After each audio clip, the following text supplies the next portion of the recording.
നമസ്കാരം. ഗൾഫ് ടുഡേയിലേക്ക് സ്വാഗതം. വിശദമായ റിപ്പോർട്ടുകളിലേക്കാണ്. സൗദി അറേബ്യയിൽ ആഭ്യന്തര ടൂറിസം മേഖല വലിയ വളർച്ച കൈവരിച്ചു. കഴിഞ്ഞ വർഷം 9,40,00,000 ആഭ്യന്തര സഞ്ചാരികൾ രാജ്യത്തിന്റെ വിവിധ ഭാഗങ്ങൾ സന്ദർശിച്ചു. സൗദി ടൂറിസം മന്ത്രാലയവും പുറത്തുവിട്ട ഏറ്റവും പുതിയ റിപ്പോർട്ടിലാണ് ഈ വിവരങ്ങളുള്ളത്. വിഷൻ 2030 പദ്ധതികളുടെ ഭാഗമായി സൗദിയിൽ ടൂറിസം മേഖല വലിയ മുന്നേറ്റമാണ് നടത്തുന്നത്. കഴിഞ്ഞ വർഷം ടൂറിസം മേഖലയിൽ നിന്നുള്ള നേരിട്ടുള്ള വരുമാനം 218.6 ബില്യൺ റിയാലിലെത്തി. ആകെ 9,40,00,000 സഞ്ചാരികളാണ് രാജ്യത്ത് രാത്രി താമസിച്ച് യാത്രകൾ ചെയ്തത്. ഇതിൽ 76% പേരും സൗദി പൌരന്മാരാണ്. 24% വിദേശികളും രാജ്യത്ത് യാത്രകൾ നടത്തി. ബന്ധുക്കളെയും സുഹൃത്തുക്കളെയും കാണാനെത്തിയത് 3,80,00,000 പേരാണ്. വിനോദത്തിനും അവധിക്കാലം ആഘോഷിക്കാനുമായി 3,10,00,000 ആളുകൾ യാത്ര ചെയ്തു. സഞ്ചാരികളിൽ 4 കോടി ആളുകൾ താമസത്തിനായി സ്വകാര്യ വീടുകളെ ആശ്രയിച്ചു. ഹോട്ടലുകളിൽ 2.5 കോടി പേർ താമസിച്ചു. ഇവരുടെ ആകെ ചെലവ് 5,000-ലധികം കോടി റിയാലാണ്. ഹോട്ടലിൽ കഴിഞ്ഞ ഒരു സഞ്ചാരിയുടെ ശരാശരി ചെലവ് 1,615 റിയാലാണ്. യാത്ര ചെയ്തവരിൽ 6,30,00,000 പുരുഷന്മാരും 3,20,00,000 സ്ത്രീകളുമാണുള്ളത്. 26-നും 45-നും ഇടയിൽ പ്രായമുള്ളവരാണ് ഏറ്റവും കൂടുതൽ യാത്ര ചെയ്തത്. ഹോട്ടൽ മുറികളുടെ എണ്ണത്തിൽ മക്ക മേഖലയാണ് രാജ്യത്ത് 1ാം സ്ഥാനത്ത് നിൽക്കുന്നത്. മക്കയിൽ 3,80,000-ലധികം അംഗീകൃത മുറികളുണ്ട്. മദീനയും റിയാദുമാണ് തൊട്ടുപിന്നിൽ. ഹോട്ടലുകളിലെ വാർഷിക താമസ നിരക്ക് 55% മുകളിലാണ്. ജനുവരി മാസത്തിലാണ് ഹോട്ടലുകളിൽ ഏറ്റവും കൂടുതൽ ആളുകൾ താമസിച്ചത്. ഒരു മുറിയുടെ ശരാശരി പ്രതിദിന വാടക 385 റിയാലാണ്. വിനോദസഞ്ചാര മേഖല രാജ്യത്തിന്റെ സമ്പദ് വ്യവസ്ഥയ്ക്ക് വലിയ പിന്തുണയാണ് നൽകുന്നതെന്ന് ടൂറിസം മന്ത്രാലയം അറിയിച്ചു. 24 ജിദ്ദ. സംസ്ഥാന ബജറ്റിനെ സ്വാഗതം ചെയ്ത് ടൂറിസം മേഖല. ടൂറിസം സംരംഭകരുടെ ആത്മവിശ്വാസം വർദ്ധിപ്പിക്കുന്ന ബജറ്റാണ് വി.ഡി. സതീശൻ അവതരിപ്പിച്ചതെന്ന് ടൂറിസം മേഖലയിലെ സംഘടനകളുടെ ഏകോപന സമിതിയായ confederation of Kerala tourism industry അഭിപ്രായപ്പെട്ടു. ടൂറിസം രംഗത്തെ വ്യവസായമായി പ്രഖ്യാപിക്കാനുള്ള നടപടികളെ സ്വാഗതം ചെയ്യുന്നതായി CKTI പ്രസിഡന്റ് EM നജീബ് പറഞ്ഞു. ആയുർവേദ മേഖലയ്ക്കും വെൽനസ് ടൂറിസം മേഖലയ്ക്കും പുതിയ ഉണർവ് നൽകാനുള്ള റീച്ച് കേരളം പദ്ധതിയെ കേരള ആയുർവേദ പ്രൊമോഷൻ സൊസൈറ്റി പ്രസിഡന്റും CKTI ജനറൽ സെക്രട്ടറിയുമായ സജീവ് കുറുപ്പ് സ്വാഗതം ചെയ്തു. കേരളത്തിലെ 4 വിമാനത്താവളങ്ങളെ ഉൾപ്പെടുത്തിയുള്ള സമഗ്ര വ്യോമയാന യാത്രാ പദ്ധതി ദീർഘദർശനത്തോടുകൂടിയുള്ളതാണെന്നും CKTI organising secretary Ravishankar KV അഭിപ്രായപ്പെട്ടു. ഇന്ത്യൻ ഹജ്ജ് മിഷന്റെ കീഴിലെത്തിയ ഹാജിമാരുടെ ജിദ്ദ വിമാനത്താവളം വഴിയുള്ള മടക്കയാത്ര പൂർത്തിയായി. ഇന്ന് പുലർച്ചെ അക്കാസ എയർ വിമാനത്തിൽ 123 ഹാജിമാരടങ്ങുന്ന അവസാന സംഘം കൂടി മടങ്ങിയതോടെയാണ് മാസങ്ങൾ നീണ്ട ഹജ്ജ് സർവീസുകൾക്ക് സമാപനമായത്. ഹാജിമാരുടെ യാത്രയിലുടനീളം തണലാകാൻ കഴിഞ്ഞതിന്റെ ചാരിതാർത്ഥ്യത്തിലാണ് ജിദ്ദ KMCC ഹജ്ജ് വോളണ്ടിയർമാർ. ഏപ്രിൽ 30-ന് ആദ്യ ഹജ്ജ് വിമാനം എത്തിയത് മുതൽ KMCC ഹജ്ജ് വോളണ്ടിയർമാരുടെ എയർപോർട്ട് സേവനം സജീവമായിരുന്നു. ഇന്ത്യൻ കോൺസുലേറ്റിന്റെ പ്രത്യേക അനുമതിയോടെ ഷിഫ്റ്റ് അടിസ്ഥാനത്തിൽ 120ഓളം വോളണ്ടിയർമാരാണ് സേവന രംഗത്തുണ്ടായിരുന്നത്. അവസാന സംഘം ഹാജിമാരെയും സ്നേഹാദരങ്ങളോടെ യാത്രയാക്കിയാണ് വോളണ്ടിയർ സംഘം വിമാനത്താവളത്തിൽ നിന്ന് മടങ്ങിയത്. ജിദ്ദയിലെ പ്രവാസികൾക്ക് ആശ്വാസമായി OICC മലപ്പുറം ജില്ലാ കമ്മിറ്റിയുടെ പ്രവാസി സേവന കേന്ദ്രം പ്രവർത്തനം ആരംഭിച്ചു. കേരള സർക്കാരിന്റെ നോർക്ക ക്യാമ്പയിന്റെ ഭാഗമായി സംഘടിപ്പിച്ച ചടങ്ങിൽ OICC മുതിർന്ന നേതാവ് ചെമ്പൻ അബ്ബാസ് ആദ്യ അപേക്ഷ സ്വീകരിച്ച് കേന്ദ്രത്തിന്റെ ഉദ്ഘാടനം നിർവഹിച്ചു. അസീസ് ലാക്കർ അധ്യക്ഷനായ ചടങ്ങിൽ പ്രവാസികളുടെ തൊഴിൽ, നിയമസഹായം, ആരോഗ്യം, യാത്രാരേഖകൾ തുടങ്ങിയ വിവിധ പ്രശ്നങ്ങളിൽ ആവശ്യമായ മാർഗനിർദ്ദേശങ്ങളും പിന്തുണയും കേന്ദ്രത്തിലൂടെ ലഭ്യമാക്കുമെന്ന് ഭാരവാഹികൾ അറിയിച്ചു. എല്ലാ വെള്ളിയാഴ്ചകളിലും രാത്രി 8 മുതൽ 10 വരെയാണ് സേവന കേന്ദ്രത്തിന്റെ പ്രവർത്തന സമയം. ആവശ്യമായ രേഖകൾ 054-710-5698 എന്ന വാട്സ്ആപ്പ് നമ്പറിലൂടെ അയക്കാവുന്നതാണ്.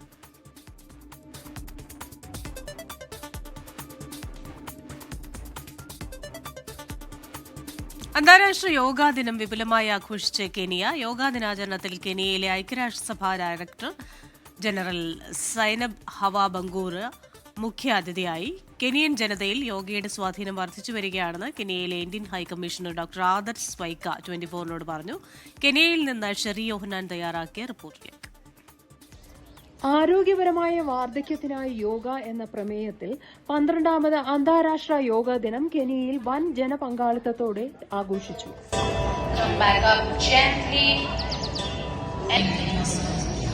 ആയിരക്കണക്കിന് ആളുകൾ പങ്കെടുത്ത ചടങ്ങിൽ കെനിയയിലെ UN director general her excellency Zainab Hawa Bangura മുഖ്യ അതിഥിയായി. Yoga and its contribution to health, well-being, യോഗയുടെ ശാരീരിക, മാനസിക, ആത്മീയ ഗുണങ്ങളെക്കുറിച്ച് അവർ സംസാരിച്ചു. സമൂഹം യോഗയെ ജീവിതശൈലിയായി സ്വീകരിക്കണമെന്നും അവർ ആവശ്യപ്പെട്ടു. കെനിയയിലെ Indian high commissioner his excellency doctor Adarsh Swaika കെനിയയിലുടനീളം യോഗയുടെ സന്ദേശം വ്യാപിച്ചുകൊണ്ടിരിക്കുകയാണ് എന്നും ജനങ്ങൾ അതിനെ ഹൃദയപൂർവ്വം സ്വീകരിക്കുന്നുണ്ട് എന്നും പറഞ്ഞു. Fostering mutual understanding and promoting healthy lifestyles. Keep your eyes closed. Focus on ചടങ്ങിന് ശേഷം അദ്ദേഹം 24 ന്യൂസിനോട് പ്രതികരിച്ച് കെനിയയിൽ നിന്നും അന്താരാഷ്ട്ര യോഗാ ദിനത്തിന്റെ സന്ദേശം പങ്കുവച്ചു. That Kenya is part of the international journey which has started by India. Today we see thousands of people who have joined us in this cold morning, and that shows that there is a lot of popularity of yoga in Kenya. We have done yoga events all over the country, in schools, universities, with county governments, and I feel that yoga is something which is being embraced by our Kenyan friends very effectively, and with a large population now looking at yoga. Yogic പ്രകടനങ്ങളും 30 minute നീണ്ട യോഗ അഭ്യാസങ്ങളും ചടങ്ങിന്റെ പ്രധാന ആകർഷണങ്ങളായി. High commission പ്രതിനിധികളുടെയും വിശിഷ്ടാതിഥികളുടെയും സാന്നിധ്യത്തിൽ നടന്ന ഈ ആഘോഷം കെനിയയിൽ യോഗയുടെ വളർന്നുവരുന്ന സ്വീകാര്യതയുടെ ശക്തമായ പ്രഖ്യാപനമായി മാറി. ഷെറി യോഹന്നാൻ, 24 കെനിയ. മക്കയിലെ പ്രമുഖ ഫാമിലി കൂട്ടായ്മയായ മെഹഫിൽ മക്കയുടെ ആഭിമുഖ്യത്തിൽ സ്നേഹ ആദരവ് 2026 സംഘടിപ്പിച്ചു. ഹജ്ജ് സന്നദ്ധ സേവന രംഗത്ത് മികച്ച പ്രവർത്തനം കാഴ്ചവെച്ച വോളണ്ടിയർമാർക്കുള്ള ആദരവും ഈ വർഷത്തെ വിദ്യാഭ്യാസ അവാർഡ് ദാനവും ചടങ്ങിന്റെ ഭാഗമായി നടന്നു. മക്ക ഹുസൈനിയയിലെ അൽ സഹ്വാൻ ഓഡിറ്റോറിയത്തിൽ നടന്ന ചടങ്ങിൽ ജിനു ബി ബദറുദ്ദീൻ അധ്യക്ഷനായിരുന്നു. പൊതുപ്രവർത്തകൻ ഷാജി ചുനക്കര ഉദ്ഘാടനം ചെയ്തു. ഷാനിയാസ് കുന്നിക്കോട് മുഖ്യപ്രഭാഷണം നടത്തി. ബ്രിട്ടീഷ് പ്രധാനമന്ത്രി കിയർ സ്റ്റാമർ രാജിവെക്കുമെന്ന് അമേരിക്കൻ പ്രസിഡന്റ് ഡൊണാൾഡ് ട്രംപ്. ഊർജ്ജം, കുടിയേറ്റം തുടങ്ങിയ വിഷയങ്ങൾ കൈകാര്യം ചെയ്യുന്നതിൽ സ്റ്റാമർ പരാജയപ്പെട്ടെന്നും ട്രംപ് പറഞ്ഞു. നാളെ കിയർ സ്റ്റാമർ ബ്രിട്ടീഷ് പ്രധാനമന്ത്രി പദം രാജിവെക്കുന്ന റിപ്പോർട്ടുകൾക്കിടെയാണ് ട്രംപിന്റെ ട്രൂത്ത് സോഷ്യലിലെ പോസ്റ്റ്. ആൻഡി ബേൺഹം ബ്രിട്ടീഷ് പ്രധാനമന്ത്രിയാകാനാണ് സാധ്യതയെന്ന് റിപ്പോർട്ടുകൾ. ഇറാൻ അമേരിക്ക ചർച്ച സ്വിറ്റ്സർലൻഡിൽ പുരോഗമിക്കുന്നു. അമേരിക്കൻ പ്രതിനിധികൾ ഇറാൻ പ്രതിനിധികളുമായി നേരിട്ട് ചർച്ച നടത്തുകയാണ്. ഖത്തർ, പാകിസ്ഥാൻ പ്രതിനിധികളും ചർച്ചയിൽ പങ്കെടുക്കുന്നുണ്ട്. കഴിഞ്ഞ കുറച്ചു മണിക്കൂറുകൾക്കുള്ളിൽ തങ്ങൾ വലിയ പുരോഗതി കൈവരിച്ചിട്ടുണ്ടെന്നും വരും മണിക്കൂറുകളിൽ കൂടുതൽ പുരോഗതി കൈവരിക്കുമെന്നും ചർച്ചയ്ക്ക് മുമ്പായി US vice president JD Vance പറഞ്ഞു. ആണവ പദ്ധതി ദീർഘകാലത്തേക്ക് ഉപേക്ഷിക്കാൻ ഇറാൻ തയ്യാറാകുമെന്ന് പ്രതീക്ഷിക്കുന്നതായി JD വാൻസ് പറഞ്ഞു. ചർച്ചയ്ക്കിടെ ഇറാന് മുന്നറിയിപ്പുമായി US പ്രസിഡന്റ് ഡൊണാൾഡ് ട്രംപ് രംഗത്തെത്തി. ലെബനോനിൽ ഇറാന്റെ പ്രോക്സികൾ പ്രശ്നമുണ്ടാക്കുന്നത് ഇറാൻ ഉടൻ തടയണം, തടഞ്ഞില്ലെങ്കിൽ ഇറാനിലേക്ക് അതിശക്ത ആക്രമണം നടത്തുമെന്നും ട്രംപ് ട്രൂത്ത് സോഷ്യലിലൂടെ മുന്നറിയിപ്പ് നൽകി. മാധ്യമപ്രവർത്തകർക്കെതിരെ ഭീഷണിയുമായി ഡിവൈഎഫ്ഐ.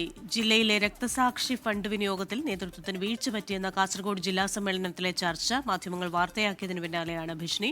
വാർത്തകൾ കണ്ട് കയ്യും കെട്ടി നോക്കി നിൽക്കില്ലെന്ന് ഡിവൈഎഫ്ഐ സംസ്ഥാന പ്രസിഡന്റ് B വസീഫ് പറഞ്ഞു. ഡിവൈഎഫ്ഐ കാസർഗോഡ് ജില്ലാ സമ്മേളനത്തിന്റെ ഭാഗമായുള്ള പൊതുയോഗത്തിലാണ് മുന്നറിയിപ്പ്.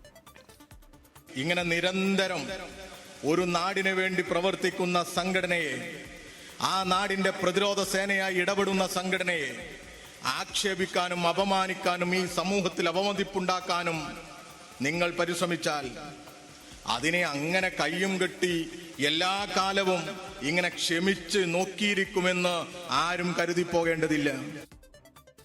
വിവരങ്ങളുമായി പ്രദീപ് നാരായണനാണ് ചേരുന്നത്. Pradeep, good evening. ഇതിന്റെ ഒരു പ്രകോപനം എന്താണ് എന്ന് മനസ്സിലാകുന്നു. പക്ഷേ സാധാരണഗതിയിൽ ഈ മാധ്യമ സ്വാതന്ത്ര്യത്തെക്കുറിച്ച് ഏറെ വാചാലമാകുന്ന സംഘടനയൊക്കെയാണ് ഇത്തരത്തിലൊരു പരാമർശത്തിലേക്ക് പോയത് എന്നതും ശ്രദ്ധേയമാണല്ലോ. കൃഷ്ണ, തീർച്ചയായും അങ്ങനെ തന്നെയാണ്.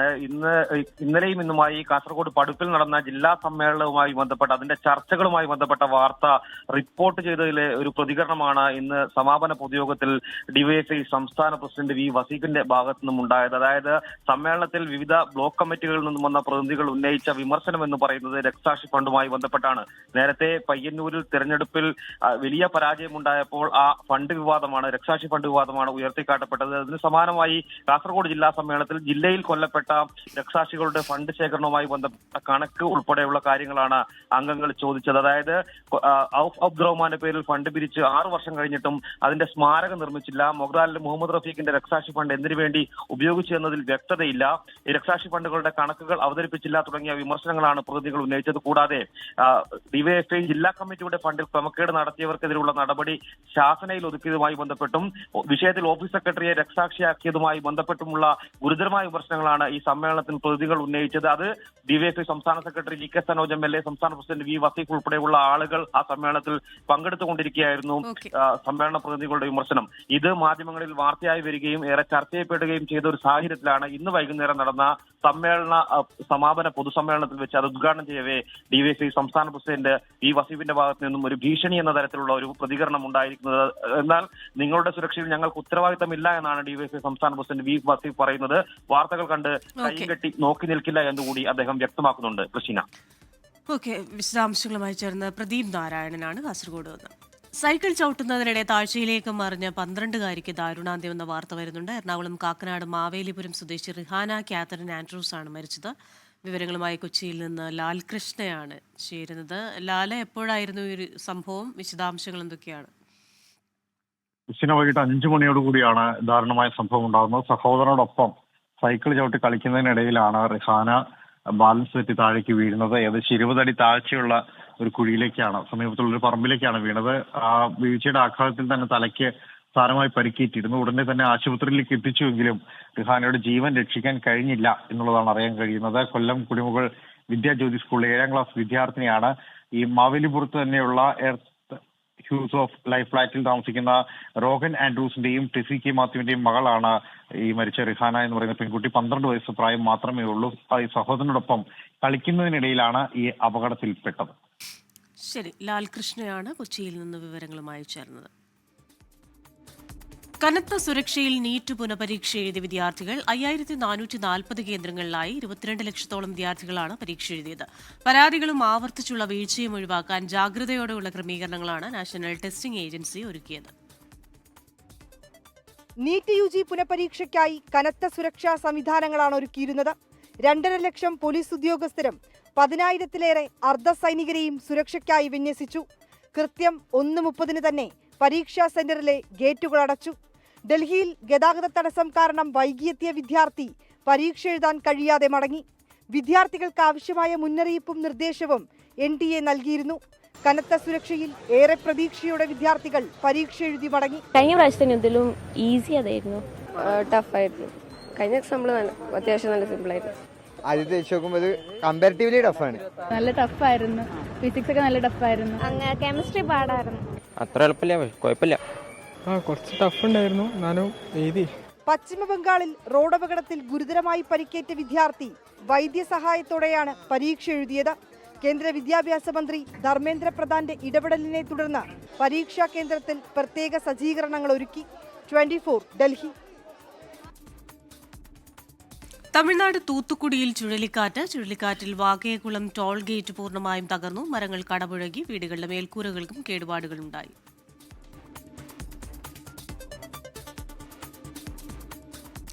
ശ്വേതാ മേനോൻ അധ്യക്ഷയായുള്ള ഭരണസമിതി രാജിവെച്ചതോടെ അഭിനേതാക്കളുടെ സംഘടനയായ അമ്മയിൽ അഡ്ഹോക് കമ്മിറ്റി നിലവിൽ വന്നു. രമേശ് പിഷാരടി കൺവീനറായ അഡ്ഹോക് കമ്മിറ്റിയിൽ 9 അംഗങ്ങളാണുള്ളത്. വലിയ പൊട്ടിത്തെറികൾക്കും ആരോപണ പ്രത്യാരോപണങ്ങൾക്കും ഒടുവിലാണ് അമ്മയിലെ 17-അംഗ ഭരണസമിതി പടിയിറങ്ങിയത്. അമ്മയുടെ ജനറൽ ബോഡി ചേരുന്ന ജൂൺ 21 ദിവസത്തിനായി അംഗങ്ങൾ കാത്തിരുന്നതുപോലെയായിരുന്നു ഇന്നത്തെ യോഗത്തിൽ നടന്ന നാടകീയ സംഭവങ്ങൾ. പറഞ്ഞും പറയാതെ പറഞ്ഞും ശ്വേതാ മേനോന്റെ അധ്യക്ഷതയിലുള്ള അമ്മ നേതൃത്വത്തിന്റെ ചേരിപ്പോരും കെടുകാര്യസ്ഥതയും അംഗങ്ങളിൽ അപമാനമുണ്ടാക്കിയെന്ന് അവിശ്വാസ പ്രമേയത്തിലൂടെ തന്നെ ഒരു വിഭാഗം സ്ഥാപിച്ചു. വാർഷിക റിപ്പോർട്ടും കണക്കുകളിലെ അവ്യക്തതയും വലിയ ചർച്ചകൾക്കിടവരുത്തി. ട്രഷറർ ഉണ്ണി ശിവപാൽ കുറ്റാരോപിതനായി മാറി നിന്നതോടെ കണക്കുകളിൽ കൃത്യത വരുത്താൻ 45 ദിവസത്തെ സമയം കൂടി ശ്വേതാ മേനോൻ അഭ്യർത്ഥിച്ചു. അൻസിബയുമായി ബന്ധപ്പെട്ട വിഷയങ്ങളും അംഗങ്ങൾ തമ്മിലുള്ള സ്വരച്ചേർച്ചയില്ലായ്മയും സിദ്ദിഖും ബാബുരാജും അടങ്ങുന്ന സംഘം കൂട്ടത്തോടെ ചോദിച്ചു. ഒറ്റപ്പെട്ട ശ്വേതാ മേനോനും 17-അംഗ ഭരണസമിതിയും ഇതോടെ രാജി പ്രഖ്യാപിച്ചു. അമ്മയിലെ പ്രാഥമിക അംഗത്വവും രാജിവെച്ച് ശ്വേതാ മേനോൻ. ഞാൻ പേഴ്സണലി ശ്വേതാ മേനോൻ എന്ന അമ്മ എന്ന മെമ്പർഷിപ്പ് ഞാൻ ഇവിടെ റിസൈൻ ചെയ്യാണ്. I have come out of Amma organisation Amma organisation പണ്ട് കുറച്ച് സ്ത്രീകൾ പറഞ്ഞ പോലെ ഇന്ന് എനിക്കും തോന്നി കുറ്റാരോപിതരായ ആൾക്കാരുടെ കയ്യിൽ വീണ്ടും പോകാൻ വേണ്ടിയുള്ള ഒരു ശ്രമമാണ്. അതൊരു എജൻഡയായിരുന്നു. ലേഡീസ് കാർഡ് ഇറക്കിയുള്ള കളി വിലപ്പോയില്ലെന്ന് ശ്വേതയ്ക്കെതിരെ ബാബുരാജ്. ഇത്രയും നാൾ ഇവർ ലേഡീസ് കാർഡ് ഇറക്കി കളിക്കായിരുന്നു. എന്തെങ്കിലും പറഞ്ഞാൽ ഉടനെ തന്നെ സ്ത്രീകളാണ് ഞങ്ങൾക്ക് അങ്ങനെ അത് പക്ഷേ അത് ഇവിടെ തന്നെ പൊളിച്ചടക്കിയിട്ടുണ്ട്. ആ അൻസിബ എന്ന് പറഞ്ഞ കുട്ടി ലാസ്റ്റ് കയറി പറഞ്ഞ് എല്ലാവർക്കും കണ്ണ് നിറയുന്ന പോലെയാണ് ആ കുട്ടിയുടെ കാര്യങ്ങൾ പറഞ്ഞത്. അപ്പോൾ ഇത്രയും സ്ത്രീകൾക്ക് തന്നെ ഇത്രയധികം ഉപദ്രവം നടത്തിക്കൊണ്ടിരുന്ന ഈ ഒരു കമ്മിറ്റി അവർ തന്നെ രാജിവെച്ച് പോവുകയാണ് ഉണ്ടായത്. ശ്വേതയെ അനുകൂലിച്ചും പ്രതികൂലിച്ചും പ്രതികരണങ്ങൾ.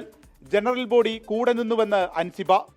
ഞാൻ ഉന്നയിച്ച എല്ലാ കാര്യങ്ങളും കൃത്യമായിട്ട് ഈ ജനറൽ ബോഡിയിൽ എനിക്ക് സംസാരിക്കാൻ പറ്റി. പക്ഷെ ഉച്ചയ്ക്ക് ശേഷമാണ് അവസരം കിട്ടിയത്. ഉച്ചവരെ എനിക്ക് അങ്ങനെ ഒരു അവസരം തരാൻ തയ്യാറായിരുന്നില്ല ഈ കമ്മിറ്റിയല്ല ഇതുവരെ ഉണ്ടായിരുന്ന കമ്മിറ്റി. പക്ഷേ ഇവിടെയുള്ള ഓരോ വ്യക്തിയും എൻ്റെ കൂടെ നിന്നു. എനിക്ക് സംസാരിക്കാൻ വേണ്ടിയുള്ള അവസരം അവരുണ്ടാക്കി തന്നു. കുറ്റാരോപിതരായ ആളുകൾ ഇനിയും മത്സര രംഗത്തുണ്ടാകില്ലെന്ന് ജഗദീഷും പ്രതികരിച്ചു. അമ്മ സംഘടനയുടെ ചരിത്രത്തിൽ ആദ്യമായി വന്ന വനിതാ നേതൃത്വം 1 വർഷം പോലും തികയ്ക്കാതെ ഒഴിയുകയാണ്. 24 കൊച്ചി. വീര്യം കുറഞ്ഞ മദ്യത്തിന് നികുതി കുറച്ചതിൽ കോൺഗ്രസിൽ പോര്. പ്രഖ്യാപനം പിൻവലിക്കണമെന്നാവശ്യപ്പെട്ട് മുഖ്യമന്ത്രി വി ഡി സതീശന് മുതിർന്ന നേതാവ് VM സുധീരൻ കത്തയച്ചു. പ്രതിപക്ഷത്തായിരുന്നപ്പോൾ അഴിമതി ആരോപിച്ചെങ്കിലും ഇപ്പോൾ പ്രശ്നമില്ലെന്ന് ബോധ്യപ്പെട്ടതിനാലാകാം മുന്നോട്ടു പോകുന്നതെന്ന് ആഭ്യന്തരമന്ത്രി രമേശ് ചെന്നിത്തലയും പ്രതികരിച്ചു. നാളെ തുടങ്ങുന്ന നിയമസഭാ സമ്മേളനത്തിലും വിഷയം പ്രതിപക്ഷമുയർത്തും.